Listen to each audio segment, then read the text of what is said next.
Ok, meninos e meninas, agora vamos fazer a correção da atividade sobre o conto O Roubo da Inteligência. Foi um conto que nós lemos na sala de aula, né? E agora a gente vai fazer a nossa correção dele. Algumas coisas a gente já comentou, né? Mas vamos lá. Após a leitura do conto O Roubo da Inteligência de Ilan Breman, copie e responda no seu caderno as questões abaixo. Depois, fotografe seu exercício e me envie no portfólio. Identifique no conto lido os elementos da narrativa. Primeiro, número 1. Quem é o narrador, gente? Existem dois tipos de narrador, né? Eu falei para vocês. O narrador observador, que é aquele que conta a história de alguém, e o narrador personagem, que é aquele que participa da própria história que está sendo contada. Né? Ele é personagem, ele mesmo que conta. Nesse caso aqui, nós temos um narrador ou observador. Alguém está contando essa história, tá? Espaço pode aparecer com o nome de cenário ou lugar. Onde essa história acontece? No estreito território de Togo. Ó, já fala aqui logo, bem no início, né? No estreito território de Togo, certo? Número 3, tempo. Quando a história se passa, é possível identificar? Lembra que eu disse para vocês que existem dois tempos numa narrativa, podem existir, né?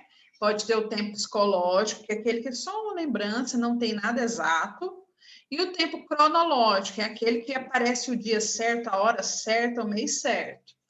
Nesse aqui, vamos ver... no estreito território de Togo, uma aranha chamada Banu acompanhava com atenção o desenvolvimento de todos os seres vivos. Com seu cérebro privilegiado e tempo de sobra, Banu não parava de estudar o mundo à sua volta.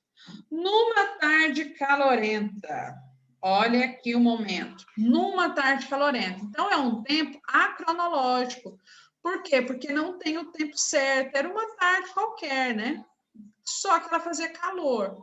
Então, o tempo é um tempo acronológico, um tempo psicológico. É possível identificar? Sim, porque no segundo parágrafo já aparece essa informação, tá?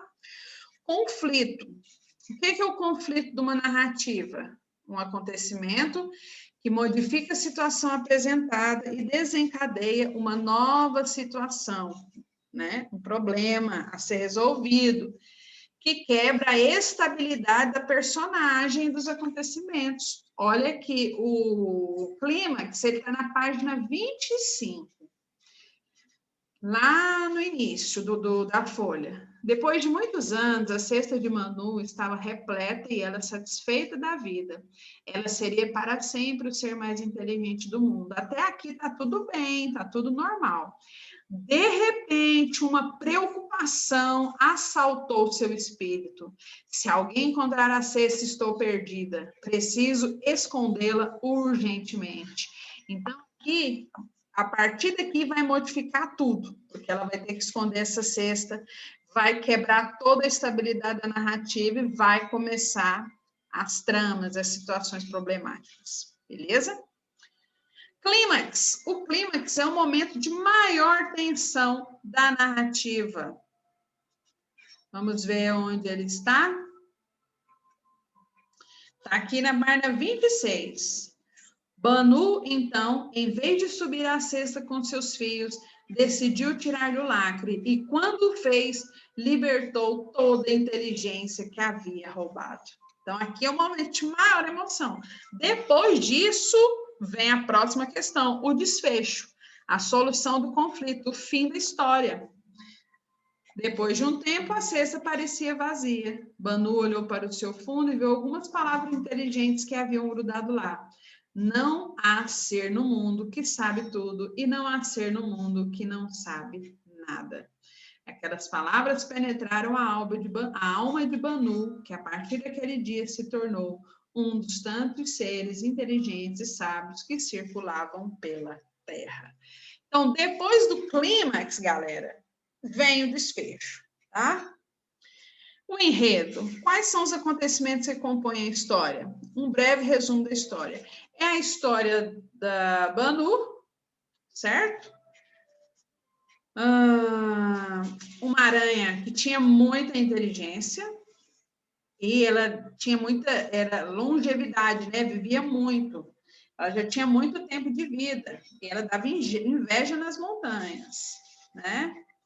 E Banu gostava muito de ficar estudando o mundo à volta dela, certo? Mas um dia ela estava balançando preguiçosamente ali nos seus fios e ela ficou preocupada com a inteligência dos outros animais, e principalmente nos homens. Então ela bolou um plano, né? Construiu uma cesta de palha e resolveu percorrer o mundo roubando a inteligência de todos os seres vivos. Aí depois a história desenvolve em cima dela, né? E ela tinha muito tempo para fazer isso. E ela acabou roubando muita inteligência. A cesta dela estava muito cheia. Só que aí ela ficou com medo de alguém encontrar essa inteligência. Aí começa, né, o conflito, né? Aí aparece um novo personagem. Só um minuto. Aí ela escondeu a cesta na floresta, né? E ela subiu lentamente o tronco, porém o peso da cesta sempre desequilibrava e ela acabava caindo no chão. A cena se repetiu várias vezes. Aí uma voz disse para ela, pássaro, minha querida, você está fazendo tudo errado. Aí ela fala para ele, o que eu tenho que fazer? Aí ele explica, amarra a cesta, depois leva para o alto, de lá puxa com força e paciência a cesta. E a aranha foi fazer isso, né? Só que, em vez da Banu subir a cesta com seus filhos, decidiu tirar o lacre. Quando ela fez isso, toda a inteligência foi liberta. Esse é o enredo, né? A gente não rouba nada de ninguém.